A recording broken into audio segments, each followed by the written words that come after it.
சனினாவே முதியோர்களுங்க. அந்த ஒரு முதியோர் இப்படி நடுங்கிக்கிட்டே வராங்க, நடுக்கமுள்ள முதியோர். அவருக்கு ஒரு குச்சி வாங்கி கொடுத்தீங்கன்னா உங்களுடைய தொழில் ஸ்ட்ராங்காக வாக்கிங் ஸ்டிக். அதே மாதிரி சனினாவே முதியோர், நீங்கள் ரொம்ப சிம்பிளுங்க. உங்கள் வீட்டில் இருக்கிற முதியோரை ஒழுங்காக கவனிச்சுக்கிட்டிங்கன்னா நீ எதுவும் பண்ண வேண்டாம். ஒழுங்காக அவங்கள கவனிச்சுக்கிட்டு கொஞ்சம் நேரம் அவங்க காலை அமுத்தி விடுறது. நீங்கள் 7.5 சனிக்கு பரிகாரம்னா சந்திரன் மேலே சனி போகுது. சந்திரனா தாய், சனினா கால்.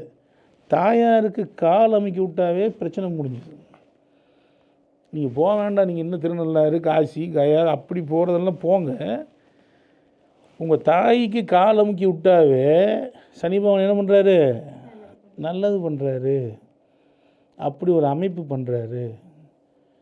அது மட்டும் இல்லை, சனினா டாய்லெட்டுங்க. உங்கள் டாய்லெட்டை நீங்களே கழுவுங்க. 7.5 சனி பிடிச்சிருக்கா, அஷ்டம சனி பிடிக்குதா, ரொம்ப எளிமையாக உங்கள் டாய்லெட்டை நீங்கள் சுத்தம் பண்ணுங்கள். சனிக்கிழமை பண்ணுங்கள். அதுவும் சனினா டாய்லெட், சந்திரன்னா சுத்தம். 7.5 சனி கண்டு பயப்படுறீங்களா? சுத்தம் பண்ணுங்கள். ரொம்ப எளிமையான பரிகாரம், ரொம்ப எளிமையான பரிகாரம்.